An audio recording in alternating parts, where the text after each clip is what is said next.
नमस्कार। आज फिर से हम बात करते हैं नवमास की। नवमास कुंडली,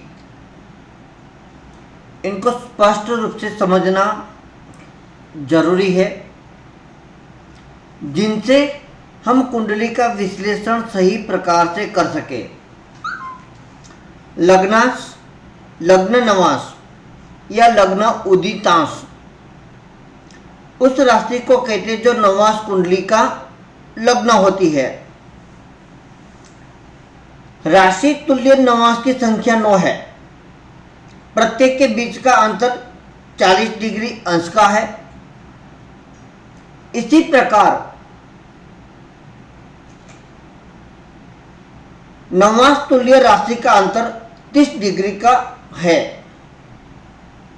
तो पहले शुभांश, शुभ ग्रह नवमास, पापांश और पाप ग्रह नवमास के बारे में हमने जानकारी ली। अब हम इनका अध्ययन विस्तार से करेंगे।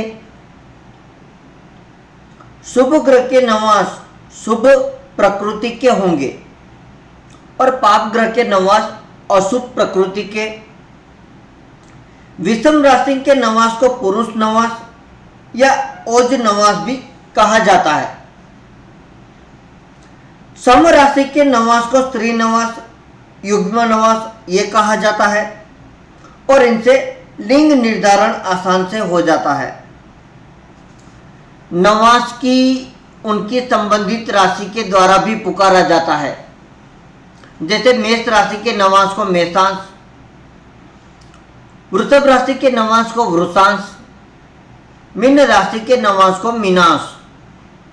इनसे जातक के चरित्र और लक्षण को समझने में सहायता मिलती है और इनको समझने के लिए हमें उस राशि अंश के चरित्र, लक्षण उनको बहुत अच्छे तरीके से समझना होगा। जैसे नवमास लग्न के परिणाम की बात मैं करता हूँ शॉर्ट में, कि जैसे मेषांश तो यहाँ पर चोर, वृषभांश यानी कि सुखी, मिथुनांश यानी कि ज्ञानी शिक्षित होगा, कटकांश यानी कि धनी, सिंहांश यानी कि राजा, क्योंकि सिंह राशि एक राजा है ना, कन्यांश यानी कि नपुंसक, तुलांश वीर शांति प्रिय, वृश्चिकांश यानी कि मजदूर, धनुरांश यानी कि नौकर, मकरांश यानी कि पापपूर्ण काम करने वाला, कुंभांश यानी कि दयाहीन, सहानुभूतिहीन, मीनांश यानी कि निर्भय।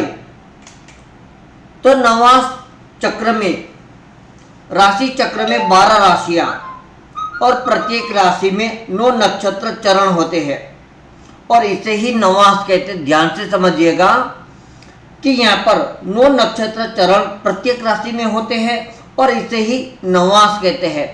मैंने आपके प्रत्येक राशि के हिसाब से नक्षत्र राशि की सारणी का एक चार्ट रख दिया है, तो इस चार्ट को बहुत ध्यान से समझिएगा, जिसमें एक राशि के नक्षत्र और उनके चरण, इस नक्षत्र भागों को नवमास में परिवर्तित कर दीजिए। तो परिवर्तित कैसे होगा? मेष राशि, अश्विनी नक्षत्र, तो अश्विनी नक्षत्र के 4 चरण, भरणी नक्षत्र, तो भरणी नक्षत्र के 4 चरण। तो यहाँ पर चार्ट में देखिए, मैंने यहाँ पर जिसका एक चरण है तो वहां पर मैंने दे दिया कि उनका एक चरण रहेगा। ध्यान से समझिएगा इस चार्ट को, बहुत विस्तार से अच्छे से मैं एक्सप्लेन करूंगा और आपको आसानी से क्लियर भी होगा। थोड़ा जटिल भी है और इतना जटिल भी नहीं, कुछ मेहनत आपको करनी है तो आसानी से आपका ये बहुत अच्छे से चार्ट समझ में आ जाएगा। वृषभ राशि, तो वृषभ राशि में कृतिका है, तो कृतिका के 2, 3, 4 चरण लिखे हैं और चरण, तो ये 3 चरण ही मैंने यहाँ पर बताया है, यानी कि शास्त्र में दिया गया 3 चरण है। उसके बाद रोहिणी, तो जिसमें 4 चरण है वहाँ पर मैंने इस चार्ट में ध्यान से समझिए, वहाँ पर मैंने चारों चरण नहीं लिखे, जिसमें कम चरण है उसी चरण को मैंने यहाँ पर इस चार्ट में बताया है। मृगशीर्ष, तो मृगशीर्ष नक्षत्र के 2 चरण है।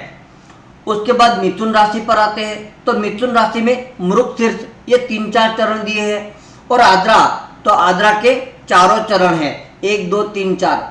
पुनर्वसु के 1 2 3 चरण हैं।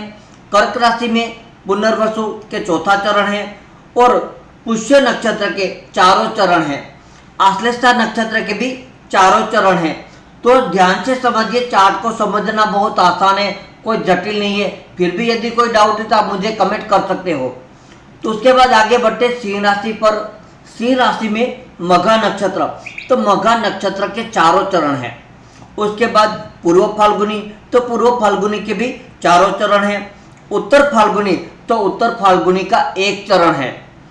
उनके बाद आगे बढ़ते कन्या राशि पर। तो कन्या राशि में उत्तरा फाल्गुनी के 2 3 4 चरण है। देखिए ध्यान से चार्ट को, बहुत अच्छे से आसानी से क्लियर होगा।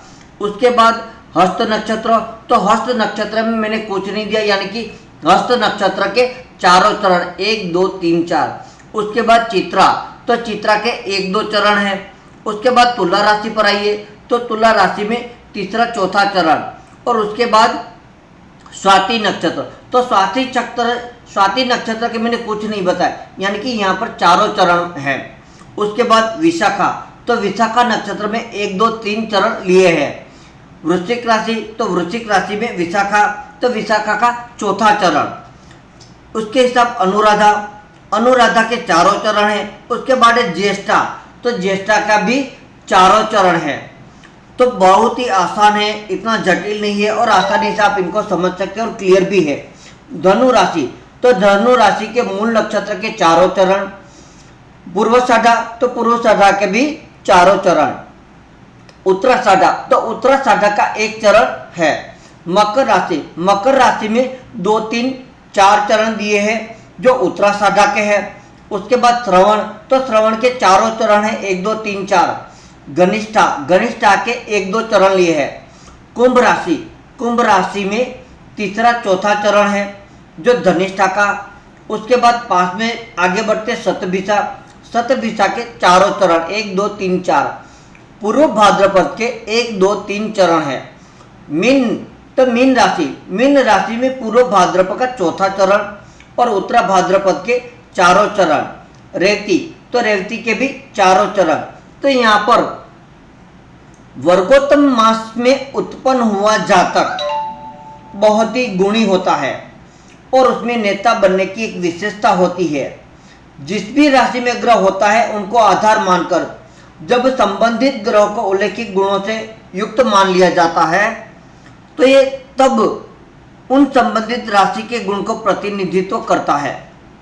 सूर्य पिता के लिए, चंद्र माता के लिए, मंगल सहोदर के लिए, बुध मामा के लिए, इसी तरह से सभी संबंधों के लिए ग्रह आप ले सकते हो। कोई ग्रह यदि शनि के नवांश में पड़ता है जैसे मकर या कुंभ में तो उसे मंदमास कहते हैं। शनि राशि कुंडली में अपनी स्थिति के आधार पर नवांश कुंडली में मेष से मीन तक किसी भी राशि में हो तो यहाँ पर हो सकता है, जैसे चौर, स्थिर और दृढ़ स्वभाव। इन नवांश के आधार पर आयुर्दाय संबंधी आकलन किया जाता है।